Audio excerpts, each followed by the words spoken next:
السلام علیکم ناظرین، میں محمد اسلم حسین سیاست کی خبروں میں آپ سب کا استقبال کرتا ہوں۔ سپریم کورٹ نے غداری سے متعلق نو آبادیاتی دور کے تعزیری قانون کے بے پناہ غلط استعمال پر تشویش کا اظہار کرتے ہوئے مرکز سے سوال کیا کہ وہ کیوں اس قانون کو منسوخ نہیں کر دیتا جس کا استعمال انگریزوں نے تحریک آزادی کو کچلنے کے لیے مہاتما گاندھی جیسے افراد کو خاموش کرنے کے لیے کیا تھا۔ ایڈیٹرز گلڈ آف انڈیا اور ایک سابق میجر جنرل کی جانب سے دائر کردہ درخواستوں کا جائزہ لینے سے اتفاق کرتے ہوئے چیف جسٹس این وی رمنا کی زیر قیادت بینچ نے کہا کہ قانون کا غلط استعمال اس کی اصل تشویش ہے۔ بینچ نے مرکز کو ایک نوٹس بھی جاری کی۔ ان درخواستوں میں تعزیرات ہند کی دفعہ 124 سے بغاوت کی دستوری حیثیت کو چیلنج کیا گیا ہے۔ اس ناقابل ضمانت شق کے مطابق ایسی کسی بھی تقریر یا اظہار کو قابل سزا جرم قرار دیا گیا ہے جس کے ذریعے نفرت پھیلائی جاتی ہے یا تحقیر کی جاتی ہے یا حکومت کے خلاف اکسایا جاتا ہے۔ عید الاضحیٰ میں خصوصاً بڑے جانوروں کی قربانی کے تعلق سے اجازت دینے کے سلسلے میں حکومت کی سرد مہری اور کوئی واضح موقف اختیار نہ کرنے بلکہ اس معاملے میں مسلمانوں کو الجھائے رکھنے کے سبب مہاراشٹر کے ممبئی میں عدالت کا دروازہ کھٹکھٹاتے ہوئے مفاد عامہ کی عرضی داخل کی گئی۔ یہ عرضی داشت القریش ہیومن ویلفیئر ایسوسی کی جانب سے اس کے عہدیداران محمد قریشی، آصف قریشی اور اعزازی رکن چاند خاکی قریشی کے ذریعے سینئر ایڈوکیٹ آصف صدیقی کی توسط سے بامبے ہائی کورٹ میں داخل کی گئی ہے، جس میں قربانی کی اجازت اور اس تعلق سے دیگر سہولتوں کا مطالبہ کیا گیا۔ وزیراعظم نریندر مودی نے اپنے پارلیمانی حلقے وارانسی سے بی جے پی کے مشن 2022 کا بالواسطہ آغاز کر دیا ہے۔ تقریباً 8 ماہ بعد یہاں آئے وزیراعظم نے کاشی میں کئی اسکیموں کا سنگ بنیاد رکھا اور مکمل ہو چکے پروجیکٹوں کا افتتاح بھی کیا۔ تقریباً 5 گھنٹے کے دورے پر انہوں نے 2 میٹنگوں کو خطاب بھی کیا اور اپوزیشن جماعتوں کا نام لیے بغیر انہیں ہدف تنقید کا نشانہ بنایا۔ مہاراشٹر کے شیواجی نگر گارڈن ٹیپو سلطان سے منسوب کرنے پر ہنگامہ مچ گیا ہے۔ بی جے پی نے زبردست احتجاج کیا اور میئر کا گھیراؤ کیا۔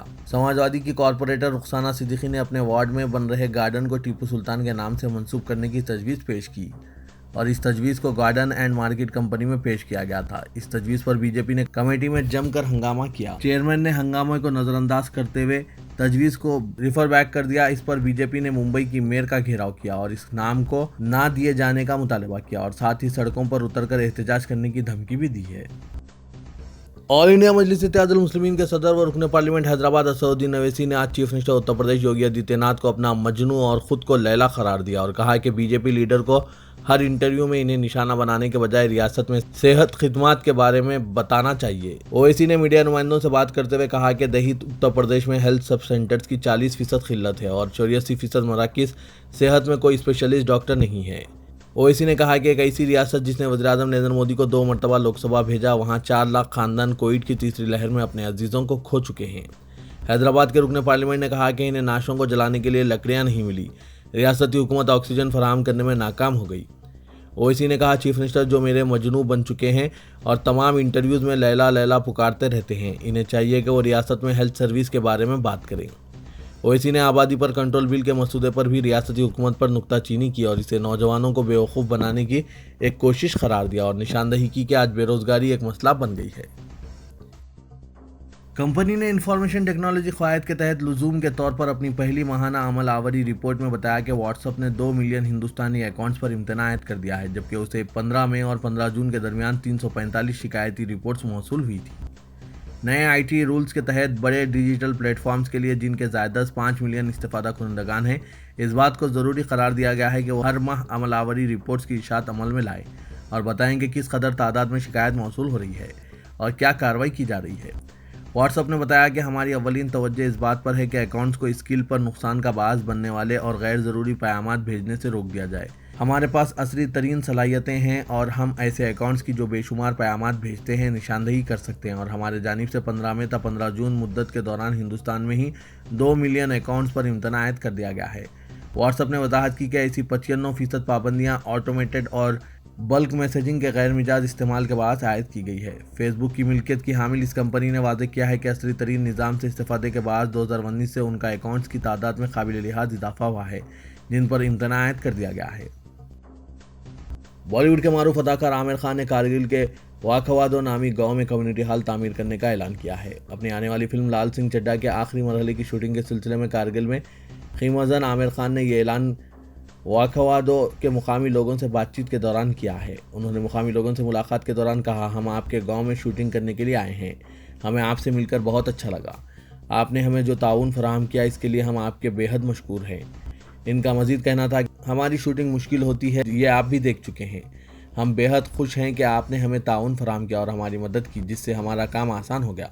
عامر خان نے اس گاؤں میں بچوں کے لیے ایک کمیونٹی ہال تعمیر کرنے کا اعلان کرتے ہوئے کہا، ہم کمیونٹی ہال بنانے میں آپ کی مدد کریں گے، بچے وہاں ثقافتی پروگرام منعقد کیا کریں گے۔ ان کا مزید کہنا تھا، ہم سب کو آپ کی جگہ بہت اچھی لگی، آپ کا گاؤں بہت ہی خوبصورت ہے۔ افغانستان میں جاری تشدد اور طالبان کے بڑھتے ہوئے دبدبے کے درمیان طالبان نے کچھ شرطوں کے ساتھ 3 ماہ کے لیے جنگ بندی کی پیشکش کی ہے، جن میں طالبان کی رہائی اور اقوام متحدہ کی بلیک لسٹ سے نام حذف کرنے کا شرط شامل ہے۔ افغانستان کے 200 سے زائد اضلاع اور کچھ اہم سرحدی شاہراہوں پر قابض ہونے کے باوجود طالبان نے افغان حکومت کو اہم تجویز پیش کر دی ہے۔ غیر ملکی میڈیا کے مطابق افغان مذاکرات کار نادری نے پریس کانفرنس میں کہا ہے کہ طالبان نے 3 ماہ کی جنگ بندی کا پلان دیا ہے، جس میں وہ چاہتے ہیں کہ افغان حکومت ان کے 7,000 قیدیوں کو رہا کرے۔ اس کے علاوہ طالبان رہنماؤں کے نام اقوام متحدہ کی بلیک لسٹ سے ہٹائے جائیں۔ دوسری جانب افغان مذاکرات کار کا کہنا ہے کہ یہ بڑا مطالبہ ہے، ہم نے پہلے بھی 5,000 طالبان کو رہا کیا، جس سے صورتحال بہتر ہونے کے بجائے مزید کشیدہ ہو گئی۔ واضح ہے کہ چند روز قبل طالبان کے ترجمان نے دعویٰ کیا تھا کہ افغانستان کا 85% سے زائد علاقہ ان کے زیر اثر آ چکا ہے۔ پاکستان میں کرونا وائرس کی چوتھی لہر شدت اختیار کرتی نظر آ رہی ہے، کیونکہ گزشتہ 24 گھنٹوں کے دوران انفیکشن کے معاملوں میں 28% اضافہ درج کیا گیا ہے۔ پاکستان کی اخبار ڈان کی رپورٹ کے مطابق جمعرات کو کورونا کے 2,445 نئے کیسز درج کیے گئے ہیں، جبکہ ایک دن قبل 1980 کیسز درج کیے گئے ہیں۔ تمام شعبہ حیات میں خواتین کو مساوی موقع فراہم کرنے کی سمت میں اہم قدم اٹھاتے ہوئے پہلی بار سعودی عرب میں کسی خاتون وکیل ابرار شاکر کو فٹ بال کلب کی چیئرپرسن مقرر کیا گیا ہے۔ العربیہ کی رپورٹ کے مطابق سعودی عرب کے مشرقی صوبے کے حفر الباطن میں قائم اس فٹ بال کلب کی مرد و خواتین دونوں کی الگ الگ ٹیمیں ہیں۔ ابرار شاکر دونوں ٹیموں کے بورڈ کی سربراہ ہوں گی۔ ان کا انتخاب اس امر کا ثبوت ہے کہ سعودی معاشرے میں خواتین اب ان شعبوں میں بھی آگے آ رہی ہے اور انہیں اہم ذمہ داریاں سونپی جا رہی ہے، جہاں بالعموم مردوں کی بالادستی یا اجارہ داری ہے۔ تلنگانہ میں 28 سرکاری محکمہ جات کے تحت 56,979 مخلوعہ جائیدادوں کی نشاندہی کی گئی ہے، جن پر ریکروٹمنٹ امتحانات کے تحت راست تقررات عمل میں آئیں گے۔ ریاستی کابینہ کے اجلاس میں محکمہ جات کی جانب سے مخلوعہ جائیدادوں کی فہرست پیش کی گئی ہے۔ کابینہ کا احساس تھا کہ یہ تفصیلات نامکمل ہے، لہٰذا مکمل اعداد و شمار پیش کرنے کے لیے محکمہ جات سیکریٹریز کو 5 دن کا وقت دیا گیا ہے۔ سب سے زیادہ مخلوعہ جائیدادیں وزارت داخلہ میں ہیں، جن کی تعداد 21,507 ہے۔ محکمہ صحت میں 10,048، اعلیٰ تعلیم 3,825، بی سی ویلفیئر میں 3,538، ایس ٹی ڈیولپمنٹ ڈپارٹمنٹ میں 1,967، قبائلی بہبود ڈپارٹمنٹ میں 1,700، ریونیو ڈپارٹمنٹ میں 1,441، محکمہ اقلیتی بہبود میں 1,437، محکمہ پنچایت راج رورل ڈیولپمنٹ میں 1,391 مخلوعہ جائیدادوں کی نشاندہی کی گئی ہے۔ بلدی نظم و نسق و شہری ترقی میں 1,148 اور محکمہ جنگلات میں 1,096 جائیدادوں کی نشاندہی کی گئی ہے۔ تلنگانہ کی عیدگاہوں اور مساجد میں 1 سال کے وقفے کے بعد نماز عید الاضحیٰ کا 21 جولائی کو اہتمام کیا جائے گا۔ گزشتہ سال لاک ڈاؤن اور کورونا وبا کے پیش نظر رمضان المبارک اور عید الاضحیٰ پر عیدگاہوں میں نماز کی اجازت نہیں دی گئی تھی۔ جاریہ سال دوسری لہر سے عیدگاہوں میں نماز عید الفطر کی اجازت نہیں تھی۔ اب جبکہ کورونا لاک ڈاؤن اور تمام پابندیاں ختم ہو چکی ہے، لہٰذا حکومت نے عبادت گاہوں کے علاوہ مذہبی تقاریب اور تہواروں کے انعقاد کی اجازت دے دی ہے۔ حیدرآباد میں بونال تقاریب روایتی انداز میں منائی جا رہی ہے، جس میں ہزاروں افراد شریک ہو رہے ہیں۔ مذہبی اجتماعات اور عبادات کی اجازت کے بعد مسلمان جاریہ سال نماز عید الاضحیٰ عیدگاہوں اور مساجد میں ادا کر پائیں گے۔ بتایا جاتا ہے کہ اس سلسلے میں تمام ضلع کلکٹرز اور پولیس کو رہنمانہ خطوط جاری کر دیے گئے ہیں۔ شہر میں عیدگاہ میر عالم اور قدیم عیدگاہ مادنا پیٹ میں نماز عید کے انتظامات کیے جا رہے ہیں۔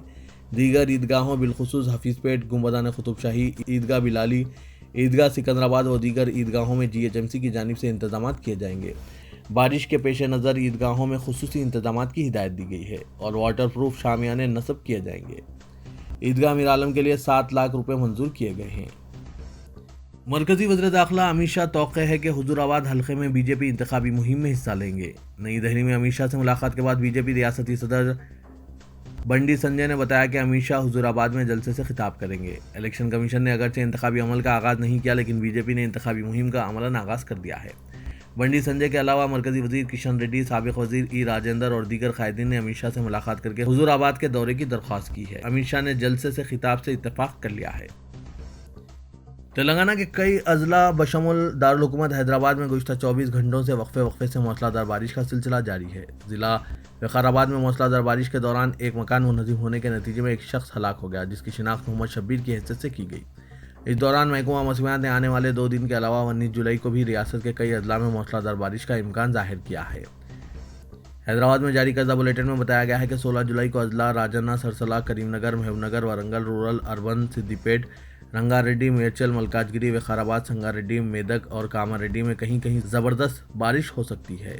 17 جولائی کو بھی اضلاع عادل آباد، نرمل، نظام آباد، سٹی پیٹ اور بھونگیر، رنگا ریڈی، حیدرآباد، میرچل، ملکاجگیری، وقارآباد، سنگا ریڈی، میدک، کاما ریڈی، محبوب نگر، کرنول، بناپرتی، نارائن پیٹ اور جوگولامبا گڑھوال میں چند مقامات پر گرج و چمک کے ساتھ بارش کا امکان ظاہر کیا گیا ہے۔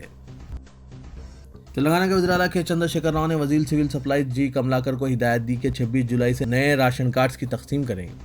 چیف منسٹر نے وزراء اور ارکان اسمبلی کو ہدایت دی کہ وہ 3,60,000 سے زائد استفادہ کنندگان میں نئے راشن کارڈز تقسیم کریں، جنہوں نے پہلے ہی درخواستیں داخل کی ہے۔ چیف منسٹر نے کہا کہ تقسیم کا پروگرام 26 تا 31 جولائی ہوگا۔